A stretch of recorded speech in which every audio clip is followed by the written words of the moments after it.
BEM stands for Block Element Modifier. BEM is basically just a guideline for how you write CSS. There's nothing that you have to download. There's nothing special that you need to install or configure. BEM is just a way of thinking. It's just a way of writing things. And the reason for this is it kind of encourages one, a consistent specificity. So remember, specificity is this like weird little number here. It encourages consistent specificity, and it also encourages the reuse and kind of customization of our different components and reuse of the CSS that we've already written. If you want to learn more about BEM and kind of get a deeper understanding and kind of practice on your own, I encourage you to go to or have a visit to getbem.com. It'll talk more give you lots of examples and a lot of information that you can leverage. Tyson, one Yes. question came in that Yes. I think is relevant for this section. Is selector scores predominantly related to universal theme, or does it give different scores if you're non-universal theme? So it's Yeah, sure. So I'm assuming score was referring to specificity, so that's my assumption there. Specificity yes, correct. is something that is completely unrelated to Apex, or rather, specificity has to do with how CSS works, right? That's strictly a CSS thing. It wasn't invented by Apex or the universal theme or anything like that, but the universal theme is leveraging the way specificity is calculated to strategically and smartly write their CSS. So it's easy for people like us, it's easy for developers to be able to customize and add to what already are the default styles that the Apex team is offering without having to rip our hair out because we're battling specificity. So even though we have the right selector, our specificity is too low and our CSS, our properties aren't getting applied. Because I'm sure you've been in this scenario before where you write a CSS class, you know it's targeting the thing that you want, but the styles don't apply, right? When that happens, that's almost always a result of specificity not working in your favor. Okay. Great question. Selectors, we kind of went backwards here. So what exactly is BEM? Let's go back down a little bit further here. BEM stands for Block Element Modifier, and we're really going to focus on block and modifier. But to give you an example, a block is kind of like a standalone entity on a page, and I'll show you my Apex page here, and we could say that this region is a block. This menu is a block. This breadcrumb or this kind of hero region here is a block. Okay.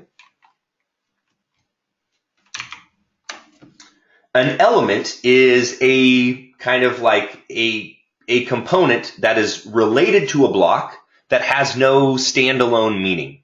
So what I mean by that is, coming back here, these different menu options, they are their own standalone elements, but they really have no standalone meaning outside of the menu. So the menu is the block. The menu item is an element. Okay, so menu is kind of like the controlling component.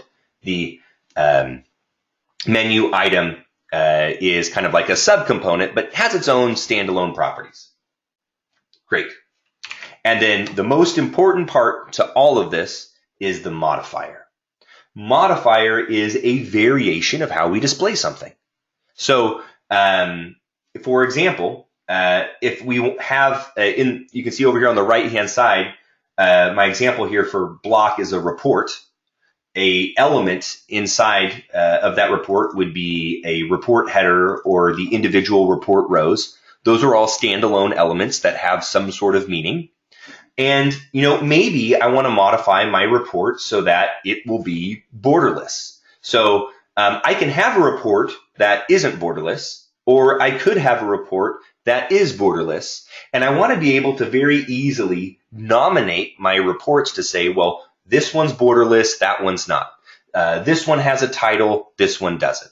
Things like that. So how do we think about writing that CSS? Well, what does BEM look like in practice? You can see that typically you have block, underscores, the element, and then dashes and the modifier. Now, you don't have to write BEM exactly like this. This is just kind of like the classic method of how BEM is written. There's no technical significance to these dashes or these underscores. These are just naming conventions, just like sometimes when you create a view in Oracle, you give it underscore V, right? That has no technical significance. It's just a naming convention so that you understand very quickly what's going on here. Okay, so again, why would we use BEM?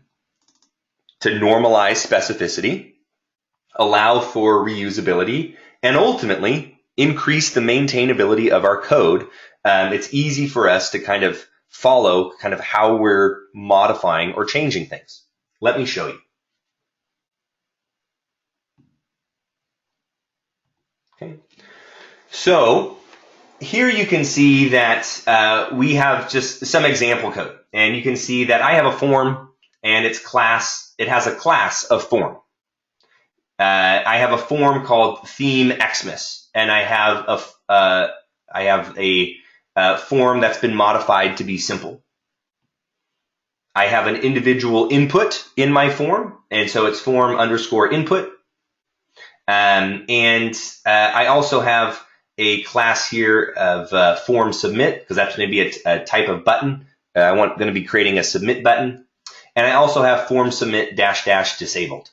So basically, excuse me, what this allows me to do is when I write my CSS, look at this. Everything that I've written is a single class that's targeting, very specific states or kind of very specific, a very specific class. And if I don't use that class, well, then it's not going to be applied. If I do add the class, then it's going to, basically each class kind of maps to a set of styles that it is going to kind of decorate or add to the element. So what this means is that we can kind of write kind of what it means to be disabled for a form. We can write what it means to be simple. And we can, if we want the form to be simple, we just add the form simple class. If we don't want it to be simple, then we don't add the class. And then that way, well, what will happen is that later on when I make another page and then I want a simple form, well, then I just add the simple class, and then it kind of inherits all the CSS that relates to that simple class. Okay, maybe kind of see what's going on here, maybe not. Let's kind of work through an example.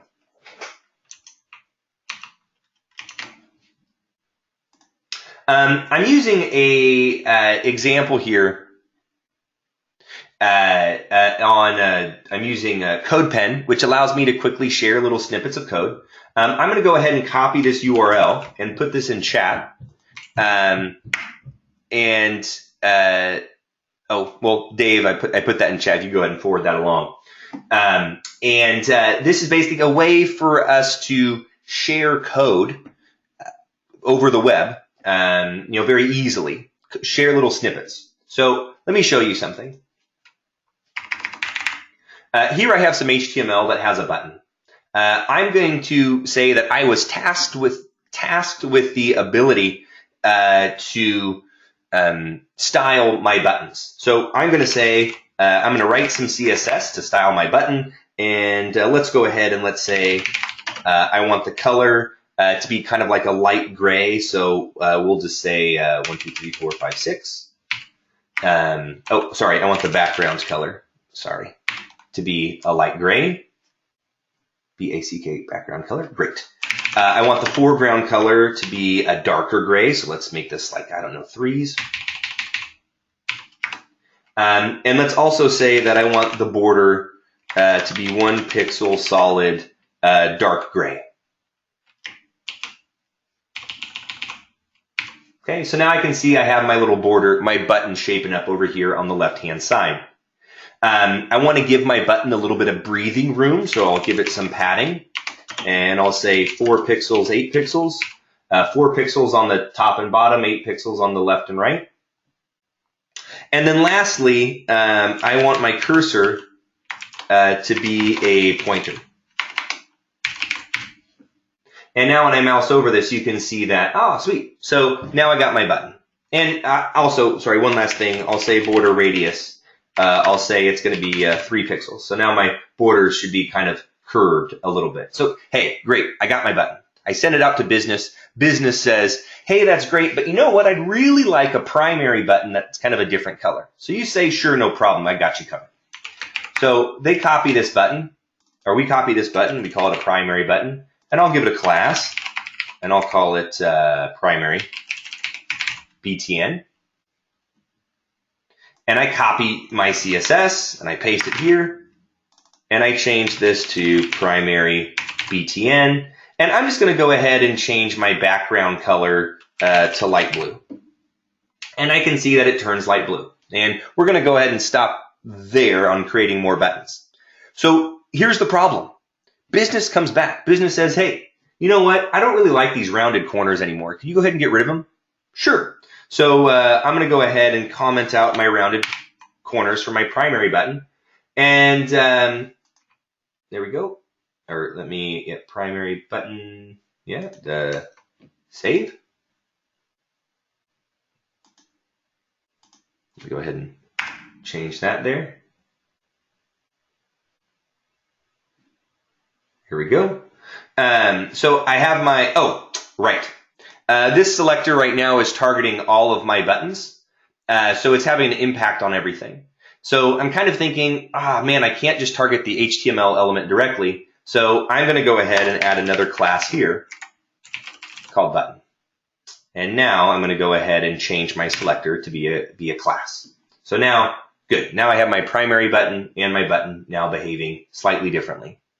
But we're at a problem now because I have to kind of disable the border radius on both of these in order for things to look the way that I want. And that's not good. We can't have that. So how do we rethink this problem? Well, rather than writing all of that code, let's delete this. And let's go to the very bottom. And okay, good. That was deleted as well. And we're going to go ahead and get rid of this comment here and get rid of this comment down here. Great. So here's how we do it. Notice that we have a button class. Let me scroll all the way up to the tippy top. And anything that I want to look like a button, I give it the button class, even if it's a link. And I'm sure you've done this in Apex when you've configured your link properties and your link your link text and your link attributes. You give it those universal theme button classes, and suddenly your link looks like a button. So here's some CSS that could be kind of used for that. But you know, not all buttons look the same, so you might want to add a hot button or a success button. So notice that my hot button only changes the color and the background color, and my success button also is only changing the font color and the background color. So what that means is that when I make a button and I give it the button class and the button hot class, it's going to kind of apply or decorate or modify the way that it looks by, in addition to being a button, it's also going to add to it the hot button properties. Now, I can even take that even further, and I could say I want to add a button that's also a hot button, and I also want it to be small. And I can see here I have just a little hot button on my page. That's fantastic.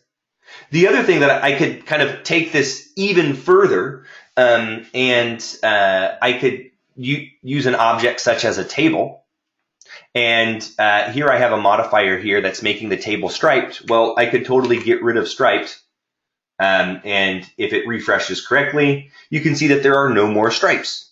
If I add stripes, then it is striped, and it's going to take a second and repaint. Or I can say that I don't want it to have a border, so I'll get I can toggle that class. And now that I said that it should have a border, you can see that there is actually a border going along the outside. And if I paste this again, you can see that no outer border will toggle the fact that it has an outer border or not. And if I was to scroll down and look at all this CSS, you can see that there's some extra CSS that has been written. We'll make this available to you. In fact, you should have it if you have this URL. You have all of these CSS classes, and you can kind of pick this apart at your leisure. Okay.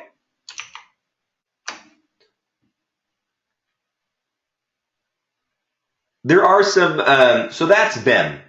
It's a way to normalize our CSS so that we get in the habit of writing CSS classes, and we kind of write our CSS in a way to where it's reusable and maintainable.